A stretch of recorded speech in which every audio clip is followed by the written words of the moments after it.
Hi, Tepo. Thanks for tuning in.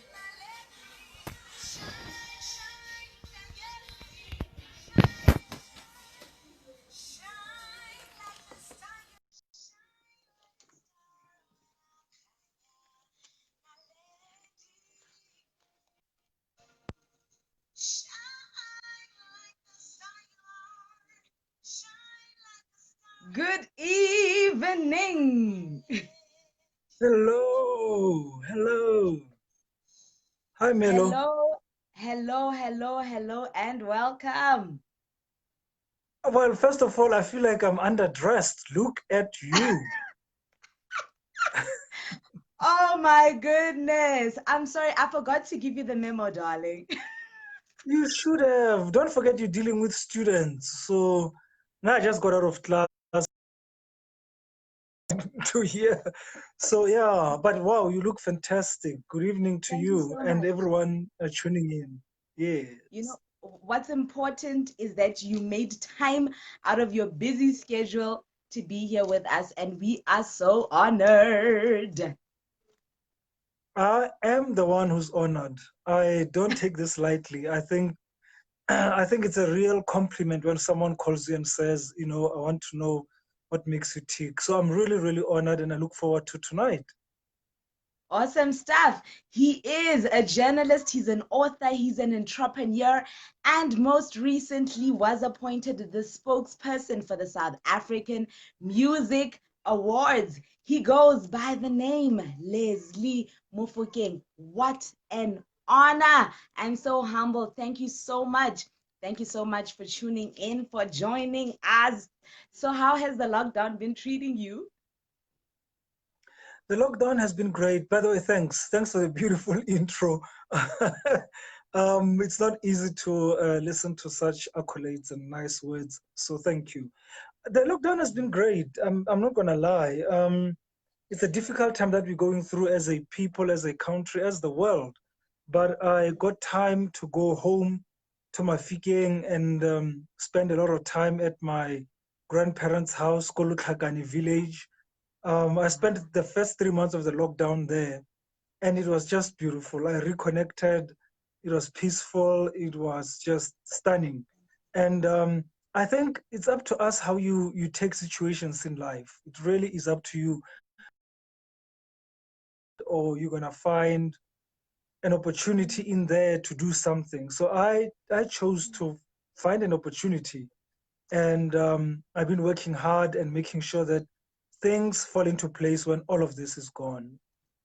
Wow, that is absolutely awesome. And speaking of Mafikeng, man, you just gave me memories of my childhood. You gave me memories of home because I'm also from Mafikeng and I haven't been there in a long, long time. Shout out to Mav Town. You know, speaking of fond memories and growing up, let's go back. So, as a Mhm. journalist, like, so did you always know that this is what I wanted to do, you know, and growing up, I know I always used to see your name in the Sunday Times newspaper. That's one of my childhood memories. Is that what you always wanted to do? Be a journalist? Um, no, as a child, as a baby, as a child, because I thought they looked cool driving this huge machine. So I wanted to be a bus driver. And then I wanted to be a policeman. And one of my Wow. first sort of role models was this soldier. By the way, I grew up in Mofokeng, yes, but part of my childhood was spent in a place called Gelexpan. My Wow. grandfather Okay. actually built that hospital called Gelexpan. So one of the Wow. people in Gelexpan was a soldier. And I used to love the way they dressed, the uniform. I wanted to be a soldier. And then I got to school and I wanted to be a doctor. And then they said, you need to be excellent with mathematics. And in the end, I know that grade. I like English and Setswana and history Mm, and biology. So I decided, maybe mm, it won't work out for me. And then when I got to high school, mm, that's when my vision became very clear. I want to thank my teacher my English teacher, English and history teacher, Mr. Amos Lesetedi, who sat me down and said, "You write the most beautiful creative writing pieces and essays. Do you know a course called communication?" Of course, to me, it was such a big word, and I thought it was such a cool big word. And I said, okay, maybe I should do that. So mm. from standard 9, I don't know what you call it now, grade 11, Grade I 11. wanted to be a journalist because he explained to me what it was all about. I knew I didn't want to be on TV because I actually don't like cameras. I like pictures, I don't like videos. So I ended up going to study communication, and I knew I was going to be a journalist. I knew, I didn't have any doubt in my head. I mean, the first place I went to was Siponi, the Mirror, and Mm, they said they didn't have a budget or something. I was in my second year, and then I went to, I think it was the Mail, and also they were like, we're not even looking for journalists. And then Sunday Times came recruiting go University of Northwest, UNIBO, which was moving to University of Northwest at that time. And they said, we're recruiting and we're looking for only 6 young journalists from across the country. It was like a talent search. And I was one of the 6.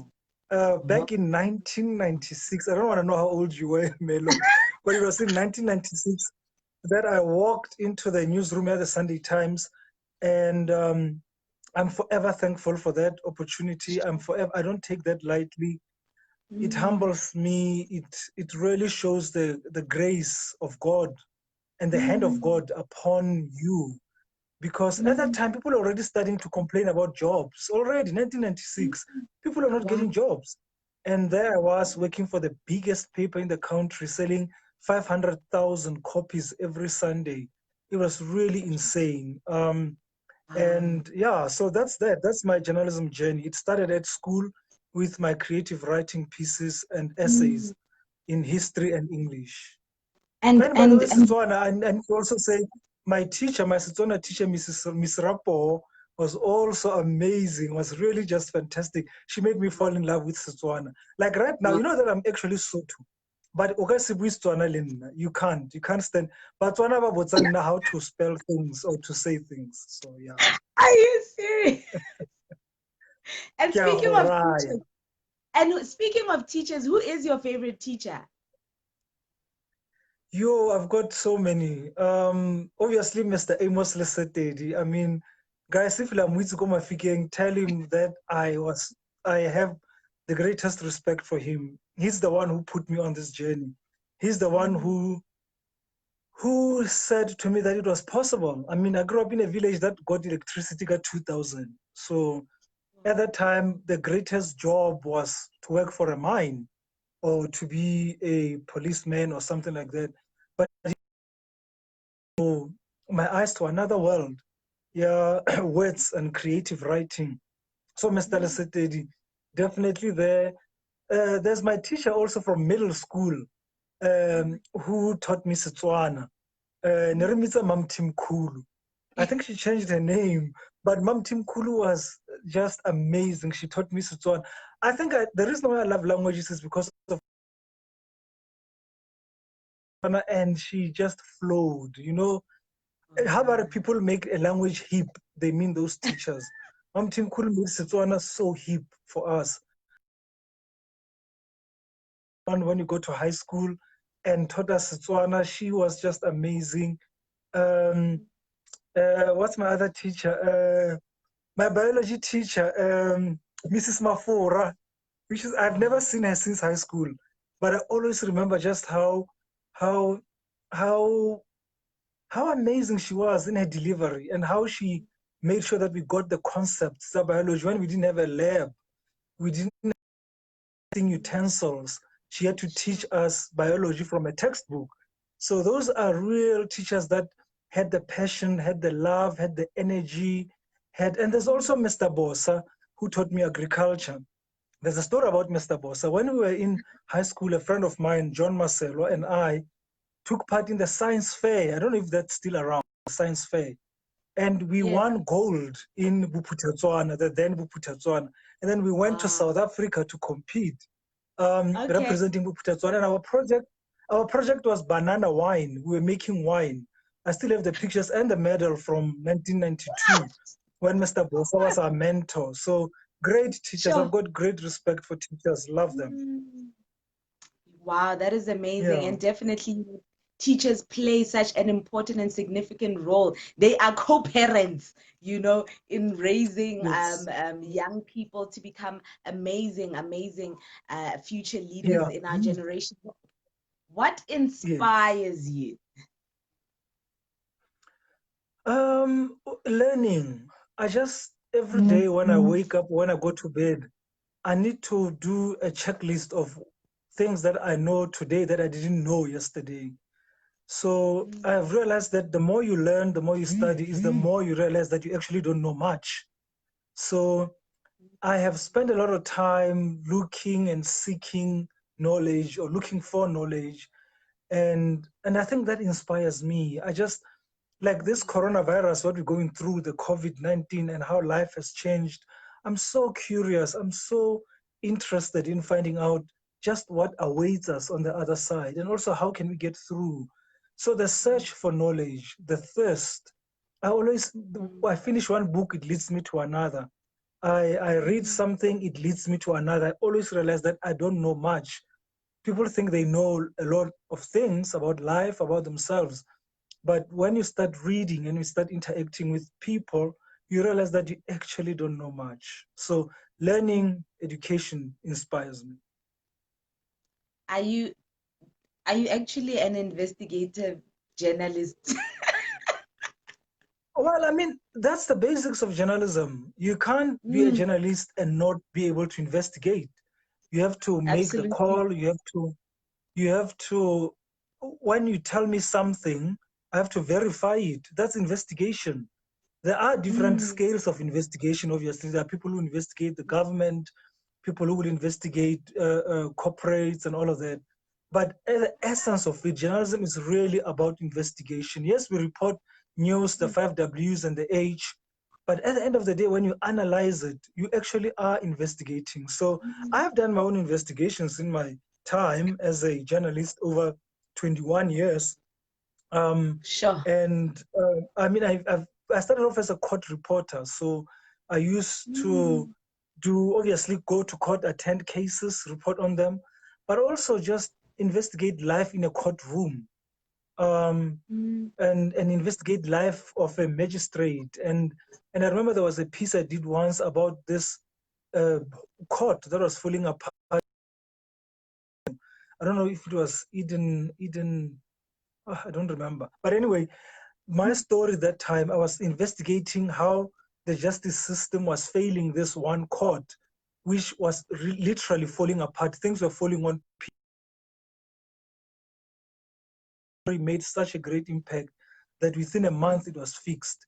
So we do investigation. It's just different levels of investigation. But I'd like to think that every journalist is an investigator. absolutely. I mean, I know exactly what you're talking about. I majored in journalism myself at the University of Northwest. I've got a BA in communications as well. So I know exactly what you are talking about. And I've been working for a number of newspapers as well. But so the reason why I left my job as a news reporter for the publications that I was working for. So I was working for community newspapers. And the reason I left is because I would come across such heartbreaking stories, I would come across such gruesome stories. That crime. Me, I had to go to crime scenes. I had to go to suicide scenes. I had to be at, train stations. Mm. Video, they expect the story, they expect the pictures. So for me, I couldn't handle that. I could not take that. So what has been, that one story that you had to write, that you actually cried at night, you couldn't sleep that night, good, after interviewing perhaps that family or that person, you were just like, yo, hi, this hits home. Sure, Melo. Wow. Sure. You're asking me to think back over 21 years. Yeah, there are so many examples of those. I covered protest. Mm, I covered bargain service delivery when it was not news the way it is news right now. I'm talking about in the 90s, just after mm, the ANC took over, and there were already protests in the East End, service delivery protests. And I remember I, I enjoyed it, but I wanted more. But I remember one incident where we were covering this protest in mm, Tokoza, and there were these ladies that really wanted to get to from just from point A to point B, and they couldn't even mm, walk because they had bad knees. They were old and they couldn't, keep up with the marchers. And I remember giving them a lift, and that's go journalism. You question yourself about the ethics of journalism. How much, how can you get involved? How much more can you get involved in a story? Is it my place to be giving these old ladies a lift? Is it my place to give this child food because they are starving, or should I take a picture first of them looking like they're hungry and then give them food? Or so there were those ethical issues, and specific one incident of yeah. Probably when I interviewed, there was a soccer player called Eric September who mhm. got jailed for, I think, killing a girlfriend or something with a hammer or something like that, with a hammer. Sure. And meeting the family and seeing the disappointment in the father's face, that stayed with me for a while. And also when I was at court in Campton Park, this white family, this white man begged the magistrate to send his son to jail for a long time because it was just too much for him. He was just exhausted from the trouble that the child was bringing to the family. Mm, So there's so many personal stories. There's so many human interest stories that I came across that that absolutely. I'm gonna remember some of them once we're done here. It's gonna be too late, but there are so many of them that Yeah. that hit hard, that hit home, and it breaks your heart, especially you realize that black people are having it hard. Black people are having Mm, it hard in this country. It's so lopsided, absolutely. and I'm not telling you something you don't know. You know all of this. Absolutely. So Yeah, it's yeah, always yeah. heartbreaking when you go to a settlement, by pay, what do you call it, a settlement, Mm, a mm.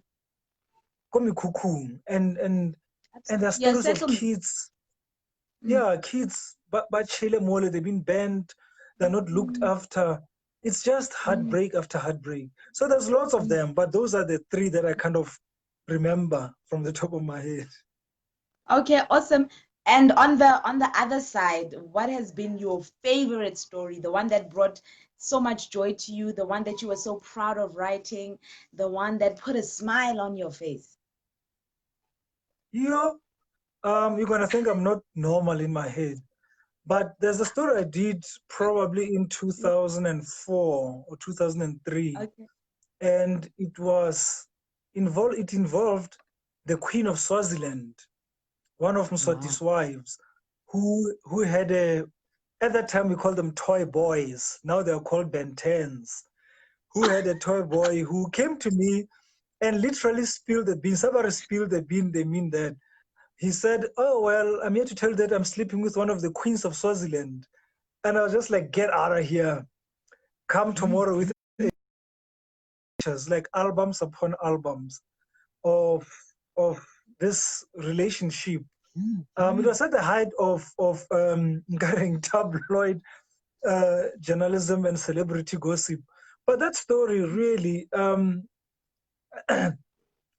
don't know why I say that I'm proud of it, but I just feel like I just feel like I just feel like it earned me some sort of respect in the newsroom. I mean, I was out to prove myself. Mafikeng, I went to ZM Satlolo High School. I didn't go to Mabhunu High. I didn't speak private English or Model C Excuse English. for my students. So Lona is Nova Mabhunu High are having it easy because you say it nicely, and Rona we still have to be taught hore. Put it like this, you sound so black. So I needed to prove myself. And I think at that time it served that purpose. The paper was very proud of me and they were very happy with how I conducted the story. Everyone was given a chance to reply. I don't think it was an unfair story. The Queen accepted. She gave her side of the story. She confirmed things that we needed to confirm. I have a sense that she actually wanted the story out. But it made me so notorious that apparently I was barred from entering Swaziland. There was a time I was told that I'm a persona non grata. And to a journalist, that's a huge achievement. That's a compliment. So that story has stayed with me for a long time. Wow, so it was definitely one of your biggest scoops. Yes, yes, yes, yes. I've met so many other people, Melo. I've met great entertainers. I've met great politicians. I've met, Miss South Africa. I've met a lot of people in this journey, and they gave me such amazing interviews. And some of them have gone on to become family and friends to me. I remember how I met Mama Yvonne Chaka Chaka in 1999 as a young reporter. To this day, she is still my mother, and she's my client. I do her public relations from time to time. So there are great people that I've met on this journey. They are not just stories. They look like stories, but actually, in journalism, there's a connection that you make with people that goes beyond just that story. Especially in our time, Absolutely. no, we didn't have social media, so life was very different. Life was very different. We had to rely on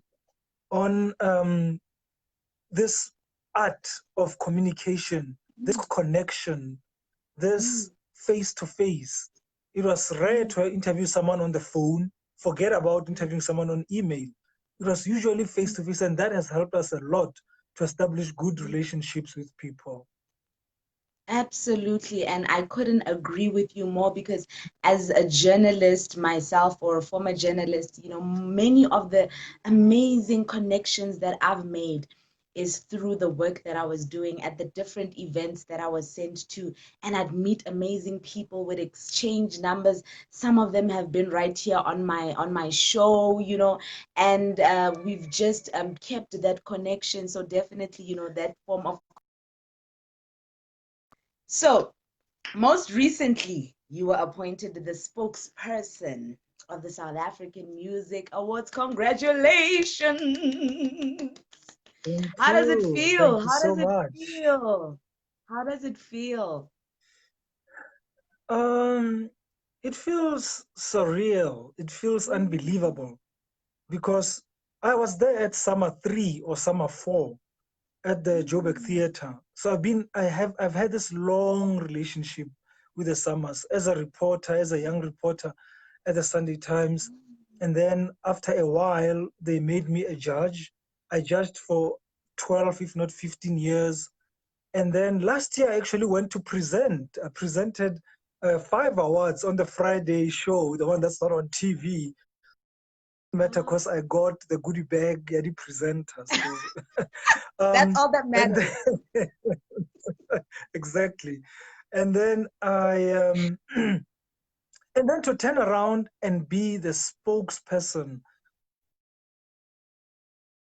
institution, yeah, music, it was just unthinkable for me. and it was a full circle moment for me. I wondered if there was someone else who could do it better. I wondered why me, and I realized that I actually come a long way with South African music. When this Kwaito thing was really taking the country by storm in the late 1990s, we were there. I was there. I was reporting ka 999, lebo Asama Fokate, lebo Mduma Silela, lebo Mandla Speaker. I mean, a whole lot of them. So I'm glad that my experience and the years that I've spent in the music industry have come in handy. That experience has come in handy in handling things. In when I talk about the summers, people PR when I give them answers, and I honestly really believe what I tell them. When I say the summers are not corrupt, it's because I understand the processes and the steps that is some. When people judge, they don't even get to meet. They are based in different places. The processes are so protected. So I've got this connection with the summers that I'm happy that it led me to this one, and I'm hoping that they'll call me back for summer 27, because this one really I got it with 3 weeks to go. So it was like hit the ground running, sort out what you need to sort out, and deliver a good show. So I'm hoping that they'll call me back for summer 27. Then I'll have a whole year to kind of listen to everyone. Because I do admit we need to listen to people. People have issues. People don't understand things. People want things to change. And we can never afford to be arrogant and say that the summers have been like this for all these years, nothing's going to change. I think that would be the downfall. So I'm looking forward to Absolutely. listening to people and yeah. And I can hear you're going the PR route. And my next question, a PR answer, because I want your honest opinion on the status of the music industry in South Africa. What are the positives and the negatives right now? Sure, sure. The positive, I mean, today, Master KG guys got reached the 100 million 100 views on million. YouTube mark. That is a milestone. Really, it is a huge deal. Then that for a long time, I think 6 years, the Unwoord, which is an Afrikaans group, has been dominating the views on YouTube, sitting at hundreds of over 100 million. For a young black child from Limpopo who comes from a village like most of us, who didn't have resources, who had to use a second hand or even third hand computer, never mind laptop, computer, yeah, Sure. desktop, to make music, to reach this level and beat all of these other people who have resources, who've got wealthy parents, who've got the support of maybe, I don't know, structures and government and all of that. He had nothing, and today is sitting on 100 million. I think now it's it's probably 101 million views on YouTube. At a Yeah. time when music is moving that way, digital is everything. So I think that's such a huge positive for me, that the world is listening and seeing the talent and the greatness that we have, and even us as people, we are seeing this greatness. That is why we love Master KG and we applaud him, and we are very, very proud. um, and that's for me, that summarizes the direction of music and the changes and all of that. When it comes to the negative, there's an issue here, guys. Yeah, piracy, and we overlook it all the time. It has become so Ish. normal for us to share music on WhatsApp. We're killing the Ish. industry. We are the ones who will be laughing or crying, and that's because they never got the royalties. They never got the money that's due to them, because it's so easy these days to just send you a song on WhatsApp, and you don't have to buy it. You must think about these things. We, as support to love South African music, who claim to be proudly South African, we need to ask ourselves these questions. Am I aware of the consequences? Am I aware what I'm doing will result in what? We always try to divorce ourselves and run away from facts and make it like, oh, it's the industry, oh, it's the musician, oh, it's whoever. That's not the truth. You are a player in this game. You are a huge part of it. And if you don't take responsibility, you don't have a right to stand there and complain about how musicians are not treated well, musicians die paupers. What did you do, Anna? Did you actually buy that song, or you relied on your friends sending it to you on WhatsApp? So piracy is really the thing that is killing this industry. I think we have enough talent. We have more than enough talent, but we also need to give these people opportunity. These young people, Baba Tshwanang le bo Shoma Josie, Baba Tshwanang le bo, there's a whole lot of them. Go Northwest. There's, by the way, I know you as a musician. When I first met you, you were on the keyboard. So, Yeah. and you still had big hair. You still had big hair like you have now. And so, yes, it's there. That's what I'm talking about. Where we should not let dreams die. I think South Africa, this thing here, killing our dreams, our young people not giving a chance. People are turning 40, they've never been employed in their lives. It's a tragedy. Like, they never explored their talents, they never had a platform to shine, they never got a job, they never had any. It is heartbreaking that we have a generation of people that never worked. And I don't know whose fault is that. I don't know. I can't say ke point them in one at whoever. But these are things that we have to talk about and acknowledge that we're not in a good space. We are not, we have talent, but we are not supporting it. We're not pushing it. We're not doing enough. And it's not just the industry, even us as people, we can play a role. And you know what? With lockdown and everything going, I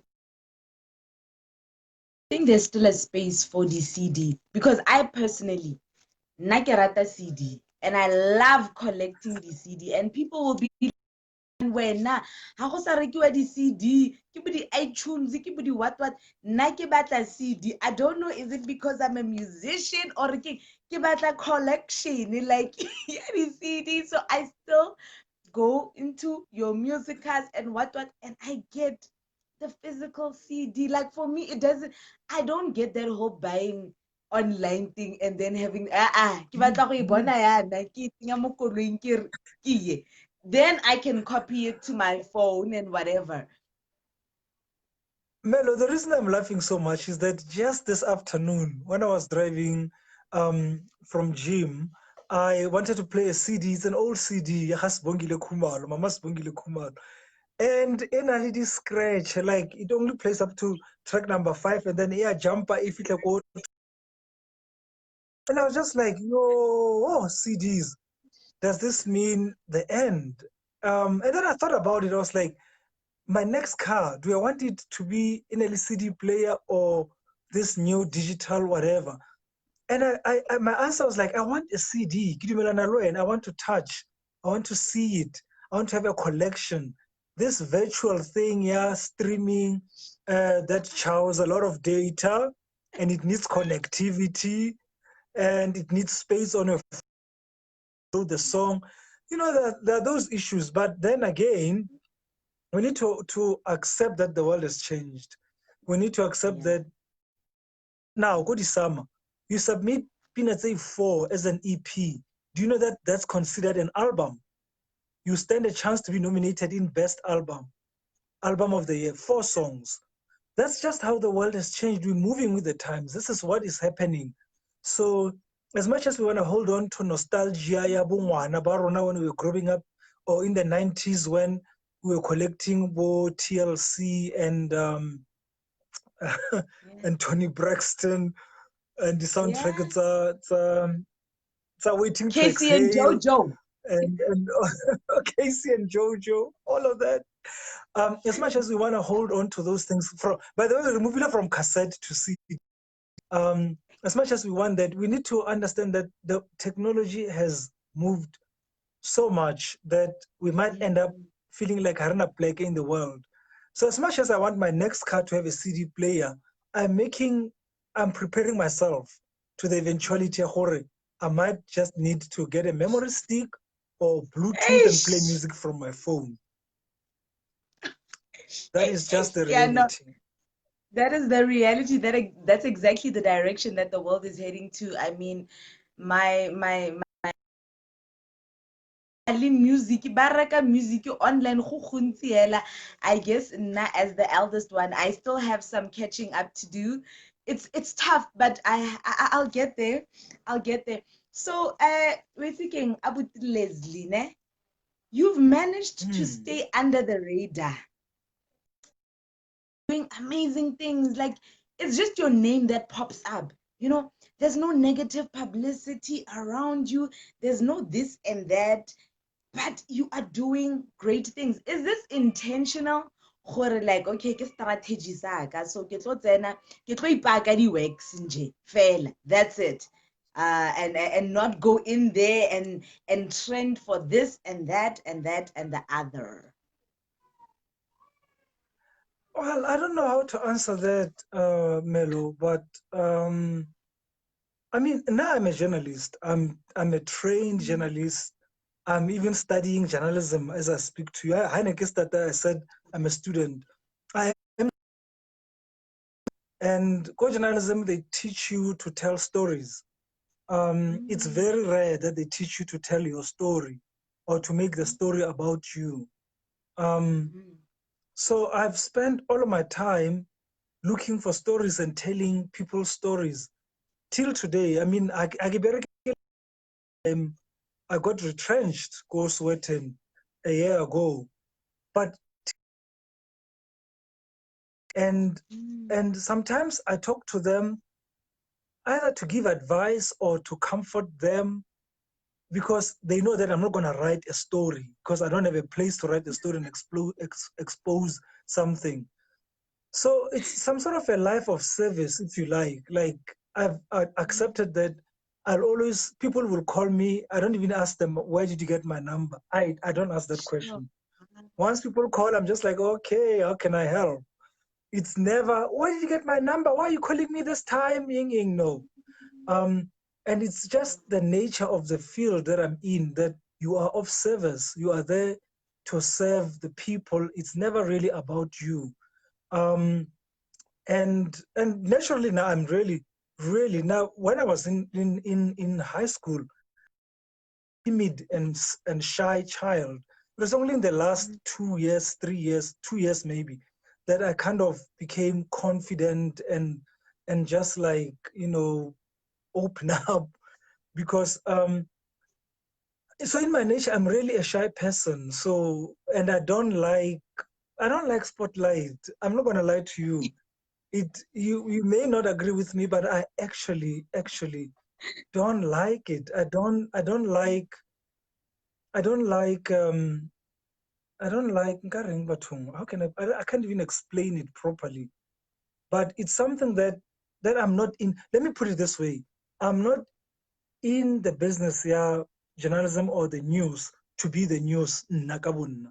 That's not the ticket I came on that I came on with or that I came on. I came on to tell stories, be a journalist and not a newsmaker. No, I don't want to be a newsmaker. And I and hope that and answers the question, speaking, Melo. It was very awkward and uncomfortable for me already. no, I completely understand. And speaking of being a newsmaker, speaking of people contacting you and calling you, is that is that your purpose? Do you think that of your purpose, or that is your purpose? And if not, have you found what your purpose is? Sure. As I say that I'm studying journalism even now, one of my projects is actually a research um, project, and it's about my family history. And I spoke about Span earlier on. And one of the things, one of the chapters is on my family's life in Gelligspan. And there's a line or a few paragraphs in the report that talks about how my grandparents got to this Gelligspan in the 1950s and opened their doors to the community. Like my uncle that I interviewed spoke about how they would have to move from their beds to make space for strangers to sleep on. So so that has been my life. All my life now I know that people come to the house and we have to cook more than enough. I know that we have to move from our beds to accommodate strangers. I know that my space is invaded by people and I don't even see it as invasion. There are people who send me the WhatsApp out of the blue and they expect me to have this long chat. I have a friend who did that, who started talking to me and just bombarding me with information. And I sort of kind of stopped responding to some of the things. And out of the blue, he wrote a message of apology to say, I never asked you for permission to be bombarding you with all of these things. I don't even know if they're of interest to you. He's a musician. And I want to apologize for never asking you for a permission. And I thought about it. I realized that I actually all my life have just opened up myself to that. That is why I never ask people where they get my number. That is why if you ask me for my number, people always call me and say, "Oh, I'm with whoever," and they're asking for your number. Can I give them your number? I'm like, it's so easy to get my number. You can just Google Lesley Mofokeng phone number, you'll get it. So it's just been this open door policy. And I don't know if it's my purpose. I don't know. I can't answer for sure 100%. I don't know. The journey, this question of your purpose is so deep and so complicated because you think you find your purpose and then something comes up and then you look elsewhere or you encounter something or someone and they open your eyes to something. So it's an ongoing journey. My answer to you is that it's an ongoing journey. As long as I'm still alive, it will evolve, it will change. I will discover new things. I will even change as a human being as I grow older, as I get more gray beards. I will discover more things. So yeah, it's not easy to answer the question. I hear you, and you speak about, that it's an ongoing journey, but in the journey, where you at this 7th of August, are you content?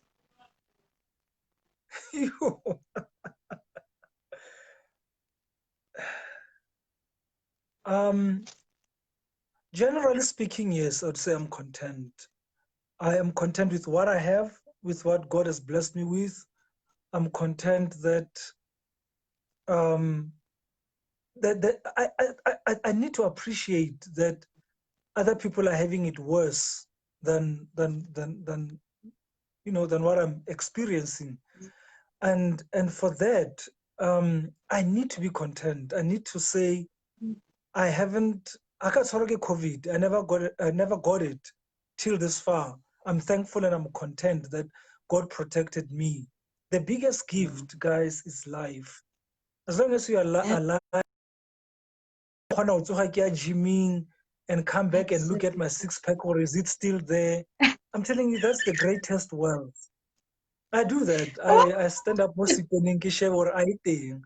I can't show you now because No, absolutely. Thank you, Yvonne. And ke kopa inspiration because I need to get there. Lockdown, eating, and what. I've been able to get back. Ke kopa inspiration, please. Re kopa o starte something, something, or motivating. Please. We want that I also. will one day. In fact, I do have a WhatsApp group. It's called Flatten the Curve.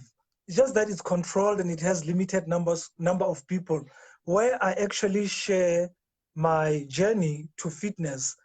I am over 40, and it's not easy to stay away from, like, you want to eat because life is short. You want to eat. You're gonna die anyway. But then in the process, you compromise your health, you compromise so many things. So I've started a group with close friends of mine. It's called Flatten the Curve. And we are taking really about good eating. There's a little exercise because I tell them the rule to good life is really 80-20. 80 diet, 20 exercise. So I come up with 10-minute meals that I make, and I share in the group, and everyone shares their experience. So there's that. There's this society, Arona, trying to, as long as you're over 35, you get in the group, but you have to apply, and it's a whole process. But anyway, what I'm saying to you is that Do I qualify? I've realized that as long as you're 35 and you're determined to change your life, you do qualify.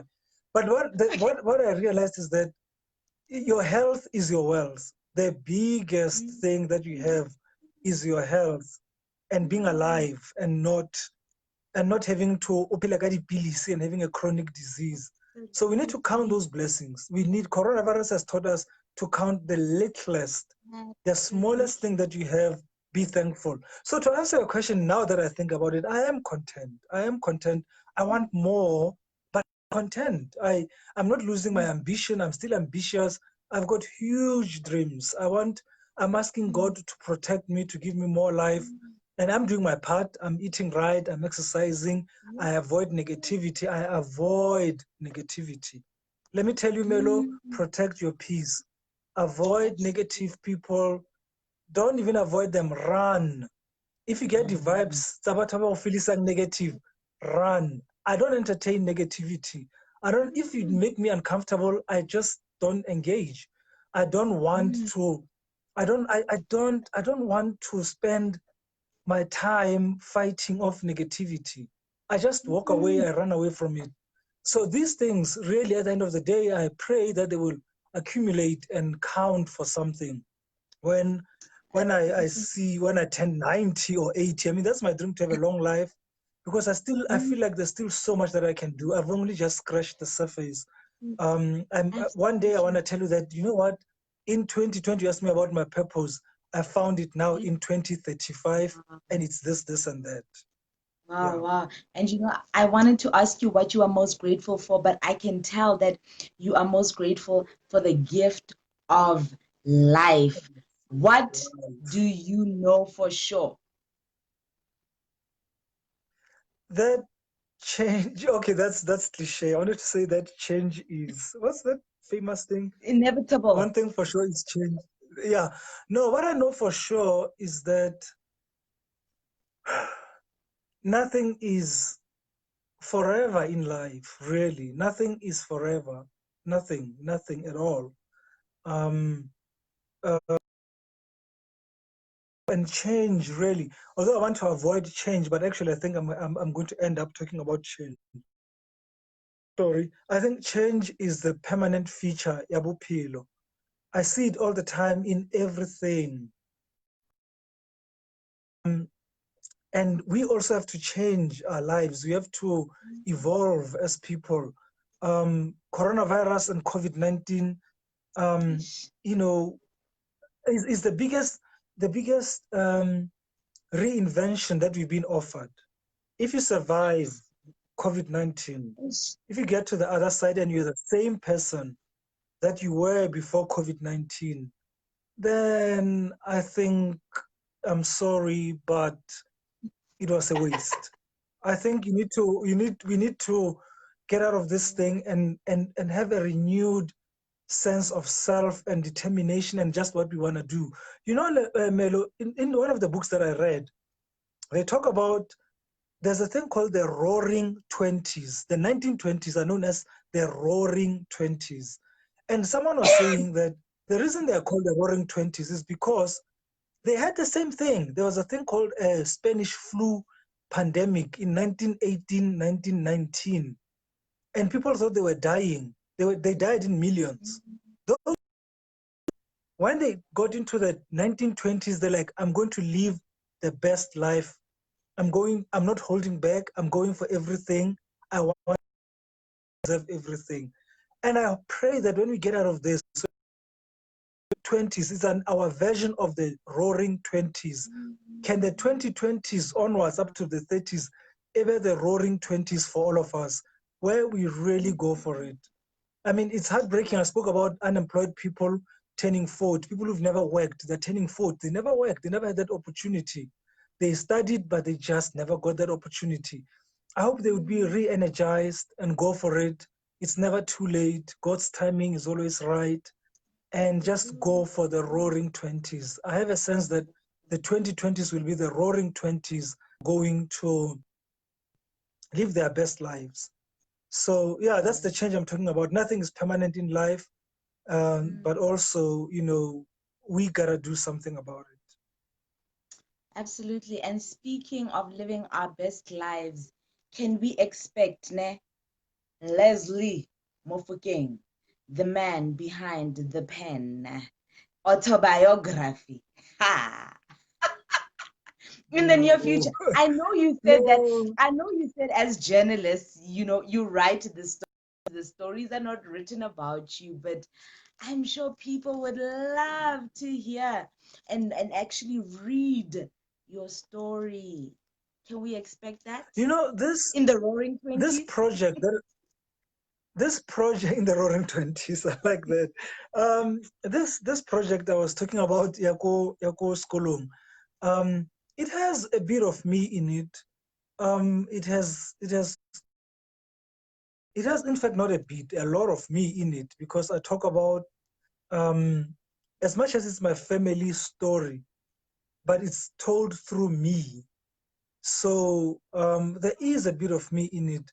But Melo, I'll think about it. Let me say that I'll think about it, because it's also in the writing of it. As an artist, you don't just want to write a biography because people are writing biographies and it looks cool, and you're just gonna write, I was born in 1902 and I lived here and I did that and I did this and I did that and I'm happy about the future. I don't want that kind of thing. How am I presenting this story? What are the techniques? Am I having fun telling this story? Um, right now, it's just even the roaring 20s are too early. I need to have lived. I feel like there's still so much I need to learn about life. There's so much that I thought I knew, and I realized that, hey, you need to learn. And that's why I said that what inspires me is learning. So can I please learn? Can I learn some more? Can I learn 20 Yeah. more years? I'm asking, so that when I sit down and I say I tell my story, at least I've got something that will benefit, the reader. I mean, there's nothing worse than reading a book and walking away feeling like you didn't learn anything, feeling like you just like Absolutely. really wasted your time.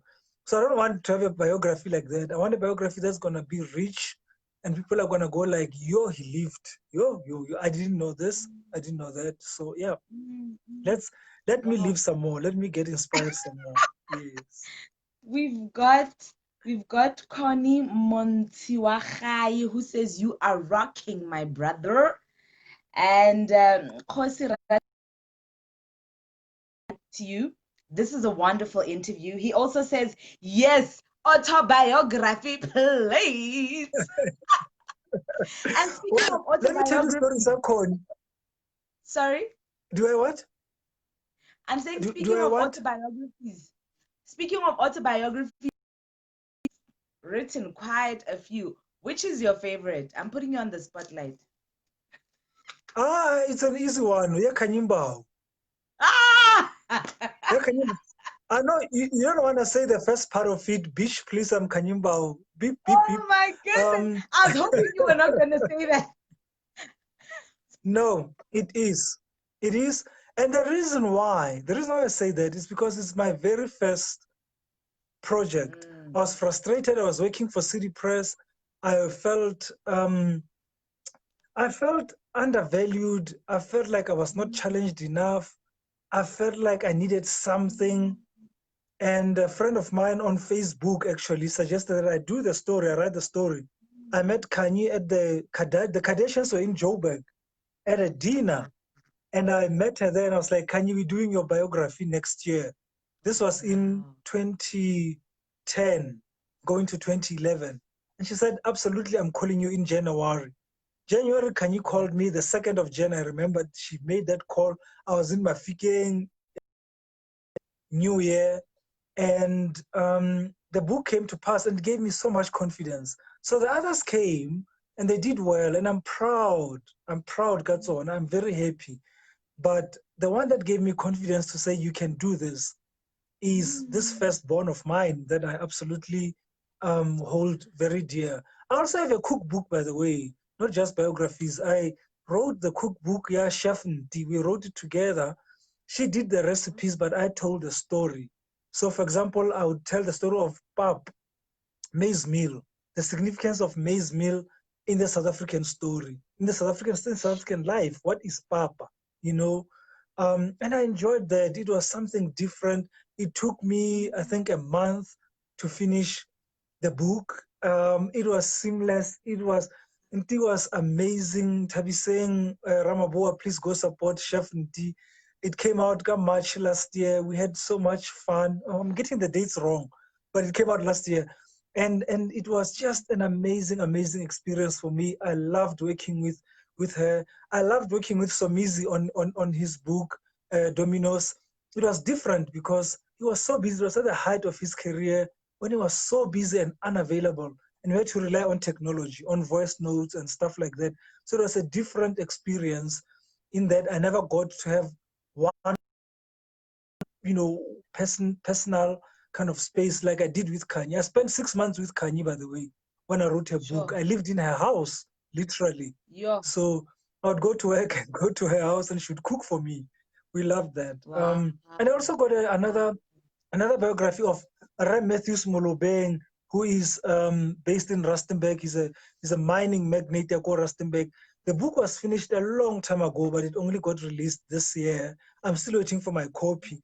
I can't wait to talk about it and to show you and see how it panned out in the end. So I've been busy, yeah.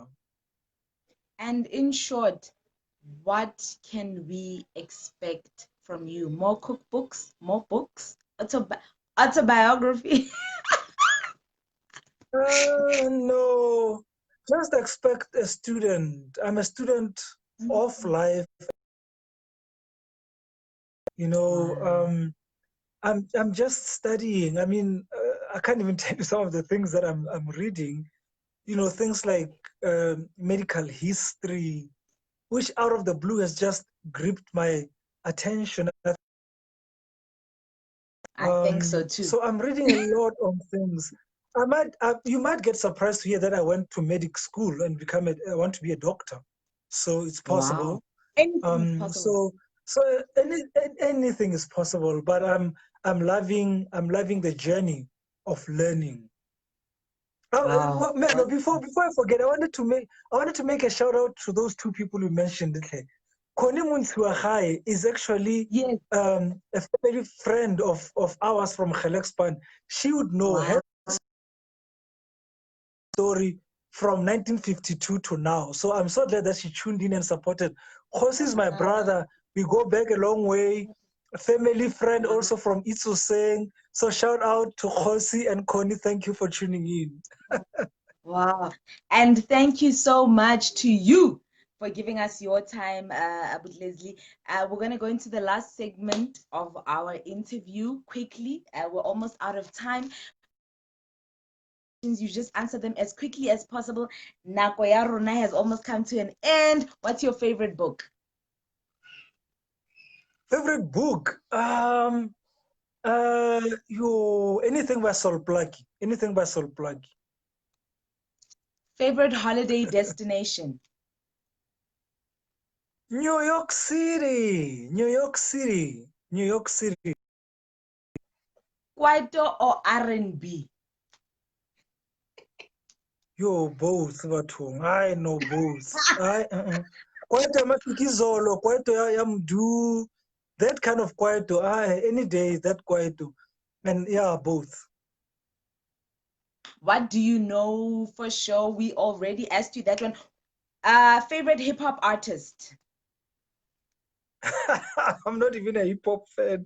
Let me see. Tuk Senganga, guys. Tuk Senganga, Double HP. Dukes will always be my favorite. Always. I'll never forget Dukes. Books or newspapers? Newspapers are dying, so books. I'd rather buy books. No one is buying newspapers Okay. anymore. That history is shutting down, so books. So there's a quote that I love so much. It says it's better to be prepared and not have an opportunity than to have an opportunity and not be prepared. And I believe that throughout your entire life, you've been preparing for this very moment that you are in. You are amazing. You are great. And I believe that, the future is still amazing. You're taking good care of yourself. You are such an inspiration. Thank you so much for joining us this evening. We are so humbled. We are so honored. And before we go, I just want you to say to our viewers, be great, for if not you, then who? Wow, Mela, thank you so much for those. Really, really value them. Thank you, thank you. So I must say, be great, and if not you, who else? What did you say? Sorry. For if I not must you, say, then who? um, hello there. My name is Lesley Mofokeng. Please be great, because if not, then who? I'm sure I messed it Yeah, up. I but it doesn't said matter. correctly. It doesn't matter. You said it perfectly. The message has gotten across. Thank you so much for joining us, Abut Lesley. Thank you so much to everybody who I had tuned fun. in. My name is Melom Tetwa. You've been tuned in to Be Great with next week when we chat to another amazing, great, inspirational person who has found their purpose and is living a purpose-driven life. God bless you. Goodbye. Thank you, Abuti Lesley. Goodbye and good night. Thank you, Melo. Good night. Thank